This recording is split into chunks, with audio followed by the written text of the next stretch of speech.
boys and girls. Karibu sana to the Teller Talk Show again tonight. This is Safe Palace where we say talking is healing.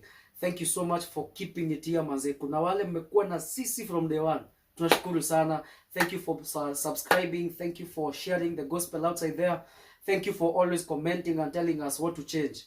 We take it very positively and we try as much as we can to make sure we change on what you're telling us to change. Last week we had Pastor Kevin and we talked about a man has issues too. I hope you enjoyed the show. And tonight again we are having our guest, a host. Hey, a host is hosting a host. Doris Kamene. Sasa mambo.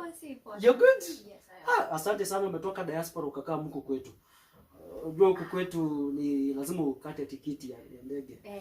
Watu wa diaspora. So karibu sana, this is the Teller Talk Show. Thank you so Yeah, Safe Palace, we say talking is healing. Sure. Talking is healing. So before we start, who is Doris? Doris ni nani? Doris Kamene. Yes, so this is me. Mhm. Physically. Yeah. My name is Doris Kamene. Yeah. I am a student at Multimedia University of Kenya, Yeah. pursuing journalism. Yes, I am a worshipper. Uh-huh. Yes, that is what God has called me to do. Wow. And I am the founder of My Beautiful Scars. Mhm. It's a show Mhm. on YouTube where we give hope Mhm. and encouragement, Mhm. and people share what they have been through in life Mhm. and how they managed to cope and how it has built them so far. Wow, that's Yes. amazing. Ni kama hata mimi nakuja kwa show siku moja. Karibu. Kama niache kujiita. Mimi sasa ushaniambia we will plan. Nisijiite. So My Beautiful Scars. Wow, that's amazing. So it's more like what you are doing here, because also here we just encourage guys, we give hope, Yeah. we heal, because I always say talking is healing. So maybe Doris alizaliwa wapi? Wow. So Doris, Mm. I was born in Machakos County. Aya, watu wa Mayako. Yeah. Kangundo. By the way, somebody told me I should take the show to Machakos. Wow. Nafikiria your story by the way. Somebody inboxed me. Anyway, Kangundo. Yeah, Yes. nilizaliwa Kangundo. Mm. That is where I was brought up. Mhm. Nililelewa in an extensive family Mhm. where we have the grandfather, the grandmother, the mom, and my uncles. Mhm.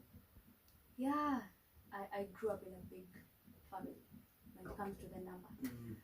Yes, and the journey has been quite adventurous, Yeah. and God has been faithful. Mhm. So about schooling, I went to Milini Primary School. Bilini ko Kangundo. Iko Kangundo, yes. Yeah. Yeah, it is in Milini. Kangundo. It is a public school. Mhm. Yes, and my grandmother was the head teacher there. And Kwa hivyo ulikuwa mtoto wa head teacher. wacha hiyo. Ulikuwa sawa.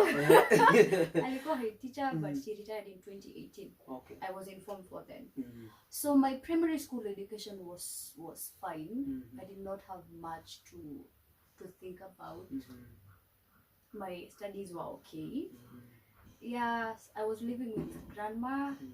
grandpa, and my youngest uncle. Mhm. And education was just fine. She Yeah. was a head teacher, so I had so- access to books Yeah. and all that. I was a bright student. So you are not somewhere like that. Some students are not that privileged. So you will say at least wewe ulikuwa privileged kidogo, ulikuwa na vitabu. Yeah. Wow, okay. I was privileged. Shusha alikuwa anaenda ananunua vitabu, Mm. ananiletea, and she was strict, like real strict. You know those people who come home and they're like, ulifanya homework? Mhm. Tangu toke shule ulikuwa unafanya nini? Yeah. What is the homework you did? What did you do today? What extra work did you do? Yeah. So she was that kind of a person, and she mentored me actually Wow. through primary school and all that. Mhm. So primary school was easy, Mhm. if I may say. Mhm. I was the kind of student who ningeshindwa nikuja number 2, mi tungekosana sana. Eh? Number 2. Number 2, tungekosana. There was a time in class 8, she came to class. Okay, the head teacher came to class, and she was like, yani hii mtihani mmetuonyesha mambo. Wenye mnakujanga number 1 sijui mko number 15. Wenye mnakujanga number 2 sijui mmefanya nini. The top student has never topped. So Kwa hivyo wewe ungekuja namba 2 umefail. Nimefail vibaya sana. Jua some of us tungekuja namba 25 tumejaribu. we have tried. Well, lakini sikufail by the way. Siku I went home. Yeah. Sikuongea na mtu. Nilienda nikatoa uniform. We used to have night preps. So she came during the night preps. Ilikuwa day school, but we used to have night preps. Tungebeba hizi taa za solar. Asubuhi mapema 5. Unaenda nazo shule and they would be used during the night for the night preps. Ilikuwa inaanza 6:30 ilisha 8. So after tumetoka shule 8 ya usiku tunatembea hadi nyumbani. So nimefika nyumbani sitaki kuongea na mtu. I did not want to eat. I did not want to talk to anyone. I went to my study table and started reading. Like nilikasirika. Tumekuja namba 2. Nimeambiwa namba 1 na nakuaga namba 1 ako 15. Hey. So I went home. I did not talk to anyone. I did not do anything. Nikaenda tu kwa study table. Mbio nika-revise. Nililala, I think nililala saa 5. I was in class 8 then. And all that is because of becoming number 2. Msisahau hapo ni kukuja namba 2. Some of you. So it was on a Friday. Ikabaki weekend we used to go for tuition. Weekend Saturday peke yake. Hey, Mondays tukaenda. And then it was when you will be told your results. Mlikuwa mnaenda hapo mbele, mnaitwa list, mnapanga line number 1 hivyo. And then you would be awarded. Class teacher akaanza from the last. Akaanza number last. Akaenda. Sasa number 10 imefika sisikii nikiitwa. Tukaendelea. I was still number 1. Like that was a way of making us work harder. Yeah. Tulikuwa tumechocho, tulichezwa. Mpaka mwaka. Tulichezwa tusome. But then she used to give us incentives and our lazy makeki. Makeki. Yeah. For those who get 400 marks and above. Mlikuwa mnapewa hizo. Kwa hivyo in short tulikuwa watoto na chakula. Bana. Watu wanapenda chakula sana. Kwanza hiyo age afu kwanza unaangalia kwa Kangundo. Kwa Kangundo wewe lazima keki inaleta bidii. Yeah. Kwanza the supermarket. So that was your primary school. Yes. Ulienda wapi high school? High school I went to Motira Girls High School, that was in Kirinyaga. Motira iko Kirinyaga? Yes. Watu wa Motira Girls ambao mlisoma na Doris. Haya. Na utafuta by the way tupe story yako ya high school. Unajua kuja hapo vitu choche. That is a very different story. Wow. My high school life was a bit hard. Like really hard. Kwanza results zikishatoka. Niliitwa shule siko nataka. Za KCPE. Yes. I was called to a school that is very near home. A school that saves like why does that happen? Mtu tangu hapo hivyo karibu na kwao. Kama unaishi na huku hivi Motoini inaitwa Motoini secondary iko hapo. Why? I want to travel. I want to see the country. Anyway, you can't. I worked hard for this. Like. Wewe uliona shule la nyoa ukasema hata sikunyoa. Iko hapa. Just behind your home hapo. Si literally. Lakini unachukua tu pikipiki. Ndio unataka kupanda gari. Mimi nataka kutembea. At least utoke Kangundo for the first time. See the first time. For the first time. So I wanted to go to a school that is a bit far from home. And I ended up Machakos, Nairobi, Kiambu, Murang'a, Kirinyaga. So hizo counties. Ulikuwa unapita tu unaenda Kirinyaga. Ilikuwa road trip. Na tulikuwa tumekewa curfew. Curfew ya saa 8.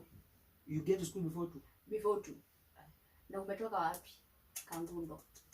So I had to wake up early. Like 6. 6 niko nishatoka kwa nyumba. Ndio niende nipandishwe gari na mama the first time. Ndio nifike Motira by 2. Ndio nifike Motira by 2. But the time between me transitioning from primary school to high school was hard. Because siku nataka kwenda shule. So it was a struggle. Kupata hiyo shule nyingine. Shush contacted one of our family friends who is now my mentor. And akanitafutia shule Kirinyaga. That is where he was based. So he got a school for me and I was like, wow, that is far. I thought the name sounds weird. Motira, like Motira. Lakini sio nilikuwa nataka kwenda mbali. Nilikuwa nataka kwenda mbali. And it was a good school. Tuliona results za shule za Kirinyaga and it was number 2. Number 2 in the whole county. In the whole county. Wow. Okay. So Motira it is. Sasa fee nayo kidogo kakuwa shida. Bana. It is trouble. Remember my mom is a single mom. Shosh ako shule. Grandpa is unemployed. My grandpa ni a farmer. Yes, he's just around home taking care of ng'ombe, shamba, kahawa, and all that. So ako nyumbani too, and we are wondering how will I go to school? Like, how will this happen? Sasa there was an occasion that was at home that required money. So mom lent some person 35,000 for that occasion. And they promised to pay back. And mom was like, okay, trust you, I know you will. But they never did. And that was your money ya kwenda shule. Wow. Hiyo nikiingia form 1? Nikiingia form 1. That is 2015. Hey. Sasa tukashangaa hapa. What is what? What will happen? What will not? How will I go to school? I need vitu zote za kwenda shule. I need a fee. I need transport money. There is so much needed. Yeah. I remember one morning Shush alipiga Safaricom. Si Safaricom, Citizen TV. FM. Citizen FM walikuwa wanapeana sijui voucher za nini. Shush akapiga tu simu. Kulikuwa na Will Broda. Will Broda hizi show za asubuhi. Akapiga tu simu sijui msichana anaenda shule alipata 383, hakuna pesa and I was given a voucher ya Tuskys ya 5,000. Wow, okay. Na hiyo ni asubuhi ya kuripoti. Okay. Like I really saw God. We did not have hatuko tunajua tunatoa wapi pesa ya shopping. Fees paid, yes, but shopping sijafanya and it is a long way to go. Wow. So God used the radio. God used the radio. Okay. I got a voucher ya Tuskys ya 5,000. So tukaenda tukafanya shopping. Fee had already been paid. God had worked out a way, mom got the cash. So akalipa. Lakini kukwambia ukweli, I don't know how I completed my high school. I don't know how God provided, but he just did. Now let us talk about you. You have mentioned you're a single mother child. Yeah. How was it growing up with a single mother? Oh God. It is not easy. Yeah. Honestly. And my mom is the kind of person who doesn't. She wouldn't talk about it. And I wouldn't ask. Venye ilini hit vizuri mimi ni mtoto wa single mother. Ni day nilikuwa naenda form 1. The mentor, we met the mentor at Kerugoya. And then he said something that kept me thinking. And from that time my whole life changed, like from then. Akauliza, ndo mseme mimi si baba huyu mtoto. Where is the real dad at such an important time, at such an important transition? And I was like, wow. Yes, I should have a dad. Like he should be here. Nilikuhiti baba yako anafaa kuwa hapo. Wow. Okay. And that hit me really hard. And I kept thinking about it all through. So through high school, I would hear people talk of how their dads do stuff, how good they are. My dad do this, my dad did this for me.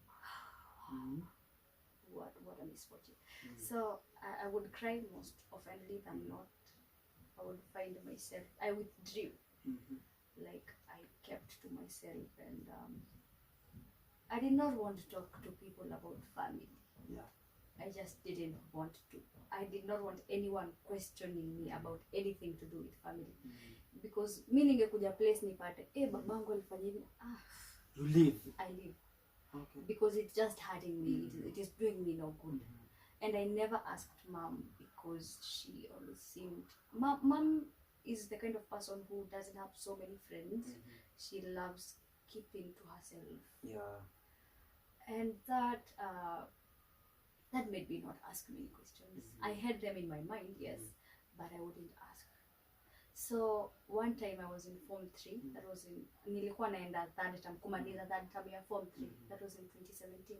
So I was talking to my grandma, and I don't know what we were discussing specifically, but she mentioned the name of my dad. I was like, wow. This is a family I know. these are people I've interacted with,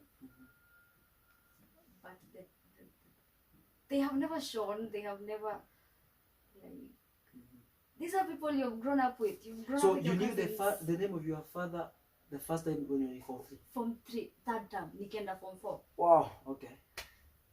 I was like, God. I mean, the sister to my daddy is just a neighbor. I've grown up with her kids. They are my cousins. They want to make grown now. And now, God. Okay, so this and is all that time you never knew? I never knew. And wow. I never expected it to be that close. Okay. You're just here and you do totally nothing. You never lift a hand. You never make a call. You never show a point of being a dad. You never make that effort. And I was asking myself, wow, so what is the point of bringing someone to this world when you cannot be accountable? Yeah, true. And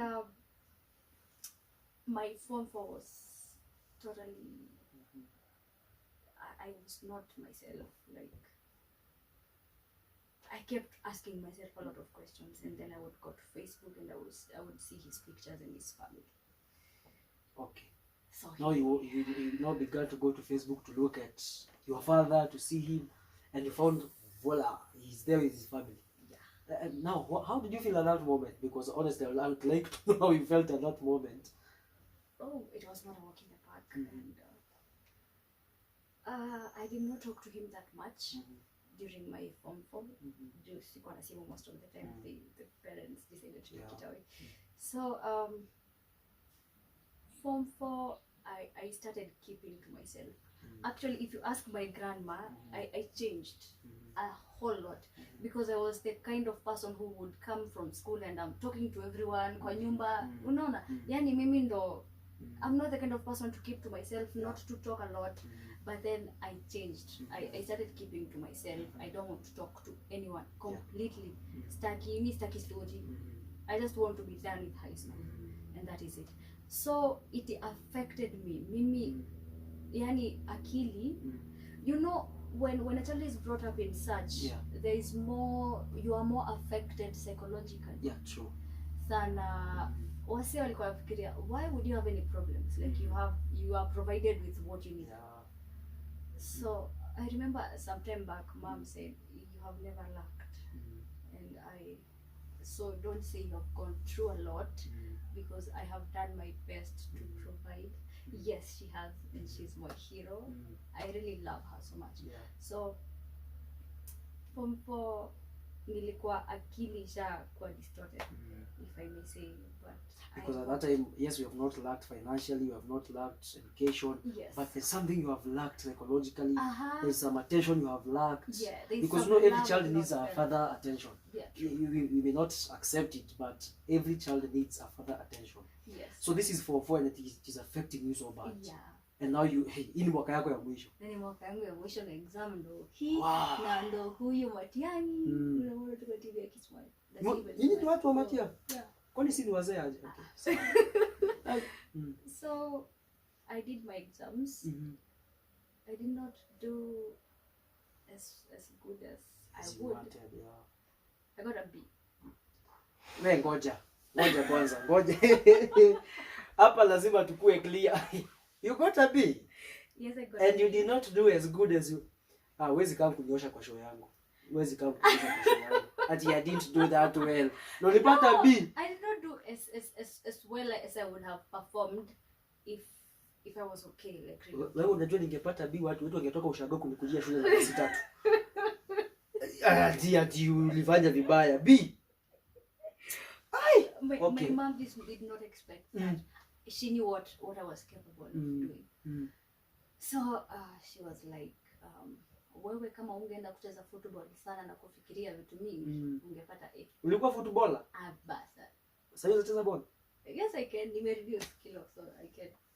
Tukimaliza shot tunaenda hapa hivi kwa uwanja kidogo. Lazima tuone fitness imefika wapi. So you got a B. Yes, I got a B. B imesimama hivyo. Yeah, B please. Naona cameraman wangu anacheka. Unajua some of us tungepata B, tungekujiwa shule na basi 3 na watu kutoka ushago. Basi 10. My cameraman is telling me 10 buses kutoka Ushago. That was very good. Wow, before we even continue, a shout out manze to all the single mothers. All the single mothers who do everything they can. They work so hard to make sure that their children are going to school, their children are provided for. Man, nyinyi ni watu wa maana sana. And we respect you and we honor you and we pray for you, man. All the single mothers, shout out to you. Sasa ulipata B. Ulikujua na basi ngapi shule? Shule nilikujua na mama yangu. Hata watu wa kijiji wako kukujia shule. Why would they? B. You got a B. Watu wa Kangundo mmeniangusha. Huyu msichana kwa hapa kwenda na basi 6 huko shule Kilinyaga. Ay. Sasa ukapata B. Na ukafeel wewe hata hujapita. I had not done my best. Chikai. Heri wewe. Mimi nikikwambia nikikuja kwa shule nakwambia kinipata. Lakini tusongelee mambo ya shule baadaye kikao kwa shule. Wewe tusongelee mambo ya shule. Tutaguza Kadogo tu. Yes. After shule. After high school sasa nilifanya. Yes. Sawa, hapo ni sawa. So you got a B and ukamaliza shule. Sasa ulimaliza shule. I hope you hata kama struggles zilikuwa mingi high school, at least maybe you had a better ending at least. Wow. I wouldn't say it got any better. I would say it got worse. Because now I know who my dad is. At least I know. And he's just there next door. His maternal home. Iko tu hapo. And wao wanaishi Nairobi. And the family. Yes, and the family. So at that time mlikuwa umewahi kuja Nairobi hata mara moja? Nilikuwa kuja Nairobi nikienda shule. Ulikuwa kupitia tu. Okay. So I had never stayed like kukaa. So after Form 4, I really wanted to know. Now I don't have exams to stress me. I don't have books to study zenye zitakuwa tested in a national exam. Yeah. So sasa hii life, why did it turn out this way? I wanted answers. So I started asking mom questions. Mom, she did not want to talk about it then. So sometime later, my dad akani inbox message at Facebook. Okay, after high school. After amesikia results. Wow, okay. After amesikia mtoto wake anaenda campus. Na amepita exam. Yeah, so he inboxed me kwa messenger Facebook.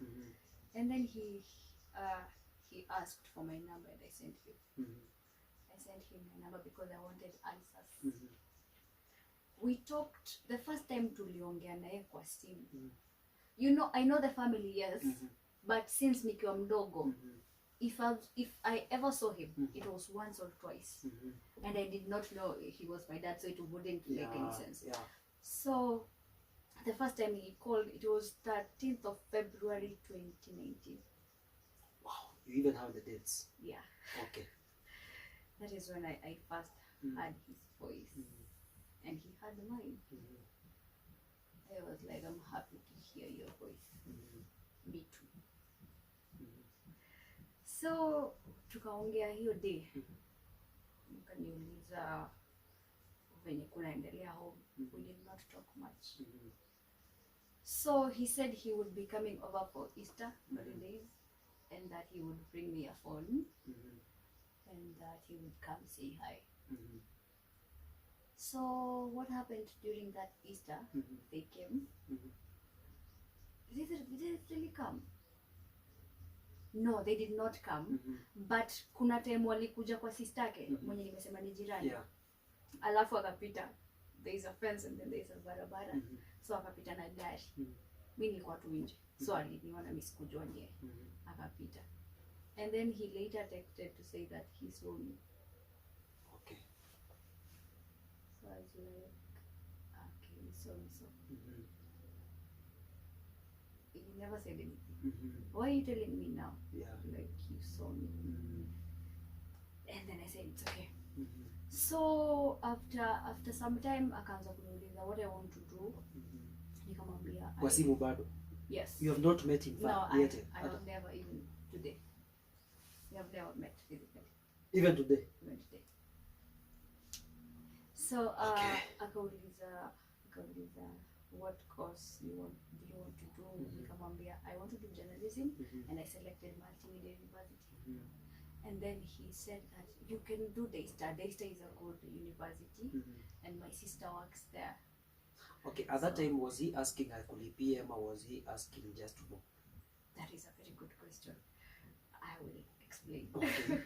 So nikamwambia okay, that is a good one. I also considered it sometime back, but let me talk to mom first. So mom was like, you should stop doing this. You should stop talking. Yeah.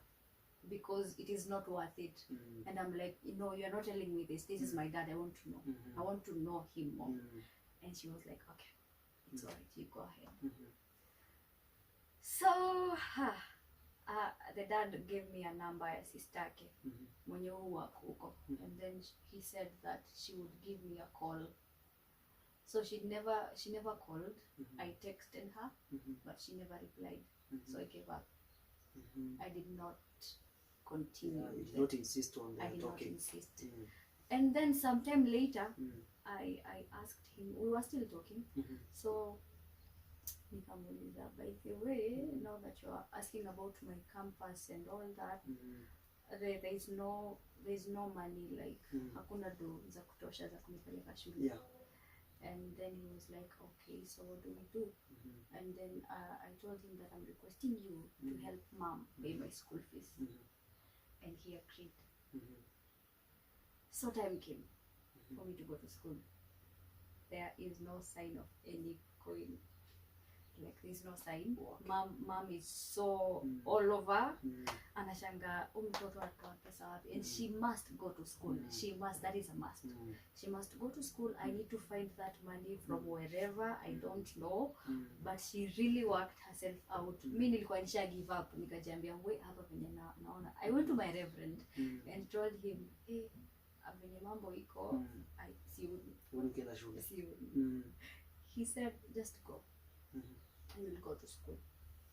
And I held on to that word. And I went home. That is the Sunday, the last Sunday, sasa. And you're supposed to go to school that week.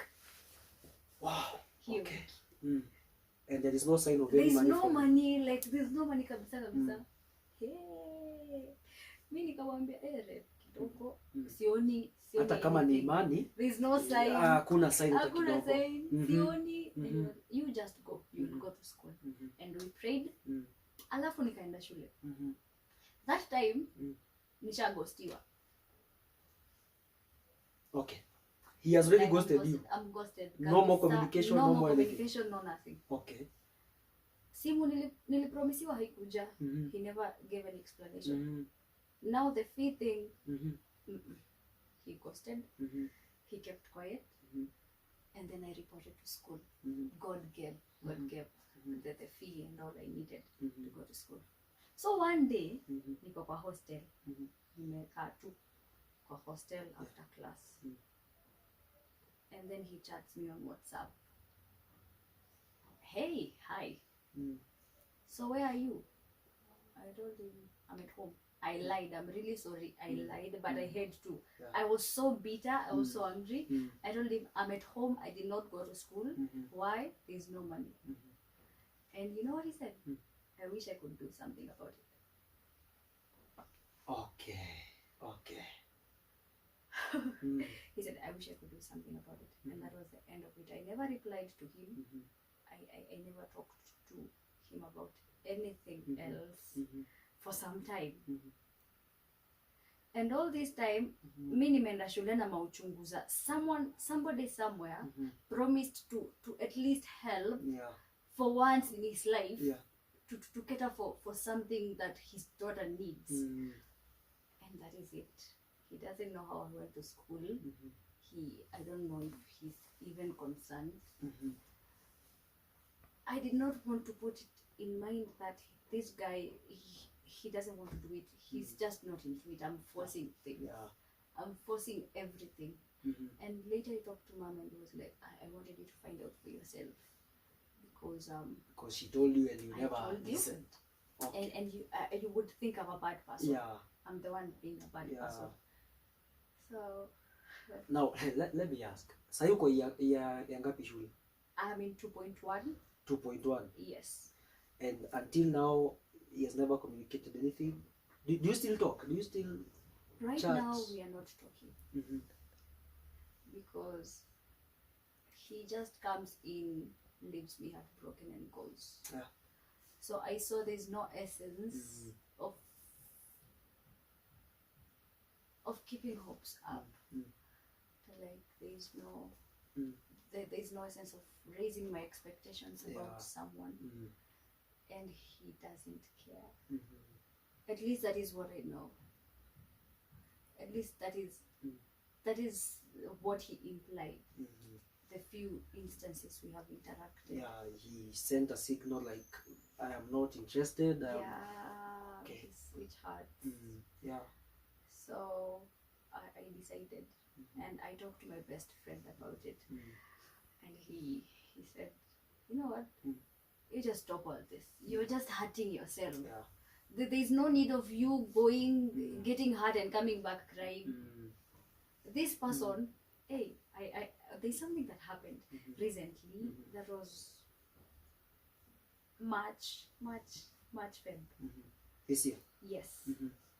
I asked for something from him, and then he kept telling me that I'll call you, give me more weeks, I will call you. Nilea, ukitisha boss wako kitu, alafu he's the kind of person, I'm not in a position to talk right now, we'll talk tomorrow. Yeah. I cannot do this right now, we'll do it tomorrow. Like that relationship of a boss person, of a boss employee. Wow. And when the day came, I reminded him, and then he told me, let me just call you tomorrow. And I told him, okay. That was the end of it. Okay. Wow. So I talked to someone about it, and that is when I decided that this person should be a father, but he doesn't want to. And I cannot force him. Yeah.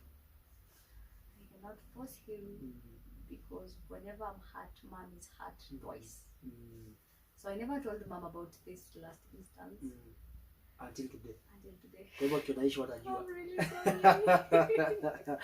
Hi, Mama Doris. I'm really sorry. I never said anything, but I just decided to stay away because that's more harm. Wow, somebody once told me, never give a person an opportunity to hurt you twice. Yeah. And I think like now, because the more you give somebody an opportunity to hurt you, and hurt Leo, and that goes, then he comes next time, he hurts you again, that goes. Now I think now he makes you like as a fool. Yeah. And I think at this moment I want to address every man outside there. Maze, let us take responsibility, Bana. I think these are the kind of stories that make people say all men are the same. Please let us take responsibilities, Maze. Kama unajua kuna mtoto uliacha mahali, I am addressing men. Kama unajua kuna mtoto uliacha mahali, take responsibility, Maze. If you cannot take responsibility, then I don't want to say keep it in your pants. Wow, that's bad. So ili umaliza high school, umeenda college, umeenda university. Now let me ask first, why journalism? Why did you choose journalism? Journalism has been a passion. It's something that was in me. Ningeona tu like presenters, and then I would feel, yes, I can do this. And I was convinced that it is something that is in me. I would get excited by what they do and how they do things and how they speak good English and all that, and how they present themselves. Like, but they lift themselves. You will see a lady present and you think she's a goddess. She amekaa hivi straight, and then I'm like, good evening and welcome to our broadcast tonight. Sasa, so you chose that because of that. Wako elegant, wako sawa. partly that is part of it. And it's what I wanted. It was a passion. Like I wanted to deliver to society. Yeah. And me being there would make me feel fulfilled. Like ninge feel, yes, this is I wanted. This is something that this is something that has always been in me. Yani ungeona nikiona, and there was this person, this journalist wa KTN, somebody Otieno, a young man, mwenye aliajiriwa after internship. That guy inspired me a whole lot. Like after internship, KTN immediately akimaliza tu hivi job. That came after exams, after results were out, and then I decided what to do. I was like, wow, so this happens. You just have to show what you have, who you are, your qualities, what you have to offer. Exactly. And now you feel fulfilled, like I'm in my place of purpose. I want to do this. Sasa ukimaliza shule, unamaliza nini? Yes. You have some other 5 years to come. Not 5 years. You're making it sound too long. Oh, so long, It's not too long. The corona thing interrupted. Right now it should be in 3 point something. COVID ikakuja. Nafaa kwa nimebakisha semester. Niliona watu wa university venye corona ilitangazwa kumefungwa tena wakasema mmesema tumaliza shule lini? Ama masomo imetosha. Ama masomo imetosha tumalizie kitu hapa. We call it a day like it's a wrap. Man, 17 years bro. This is 17 years. 15 years umekuwa ukisoma. Bana. Na bado corona na kuongezea. Now so I want us to finish it here. Right now, how would you express, okay, sasa nitakuuliza aje, how would you put yourself in one word? Are you fulfilled? Are you bitter? How would you put yourself in like 1 or 2 words? That is a hard one. It's not a hard one. Talking is healing. How would you put yourself in like 2 or 3 words? Must they be 3? Okay, how many do you want us to give us? 1. Like a passage?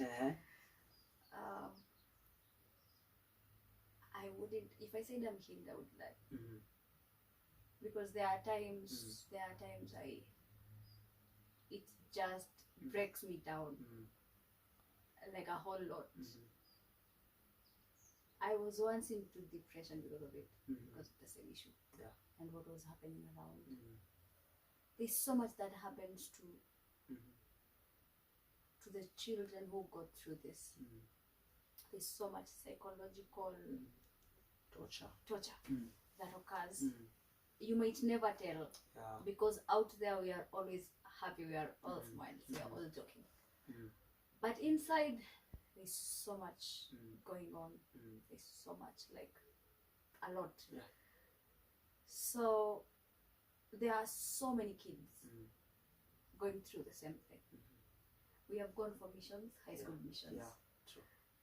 And you find children going through the same thing and you're like, oh God, this is so much. And you just hug them, they cry because you understand what they feel. And it takes time. It takes time to heal. It is not instant. And if you can save someone from going through all that, please do. Don't just leave them like that. Just show up, make things right. At least put some effort. Make them feel loved.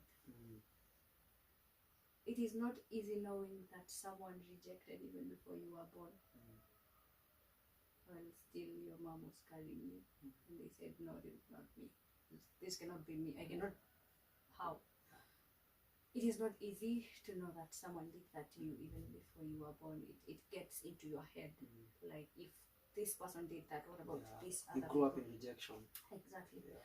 So if you can save someone from going all through this, please make effort. Please save someone from getting hurt and hurting others, because others have gotten into hurting others, like intentionally. Hurt people, hurt others. You get hurt, you hurt. So if you can, just save that person from going through all this and make that effort. I know it will be hard to swallow that ego or what you have not done and come to a place, but please make effort. Don't kill you. At least make an effort. Yes. Now, if your mom was watching, what would you tell your mom? Oh God. Tumalizia hapo. If Mama Doris is watching, what would you tell your mom? If I know anything about fatherhood, you have taught me. Wow. And if I've learned about love, it was from you. And if I have seen a lady who is independent, that I saw from you. And every step I make, everything I do, I just think about you, and letting you down would be my worst nightmare. Wow. And I love you so much. Big up Mama Doris Maze. Those are some beautiful words from your daughter. Now, tumalizia hapa, where can we find My Beautiful Scars?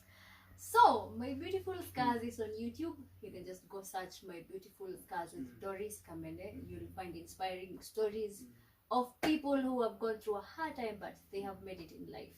Wow. So, My Beautiful Scars on YouTube, you'll find different stories of different people. And keep at it. Please subscribe, share to this channel, to that channel. This is awesome content. Let's give hope. Let's inspire, and let's touch people's lives out there.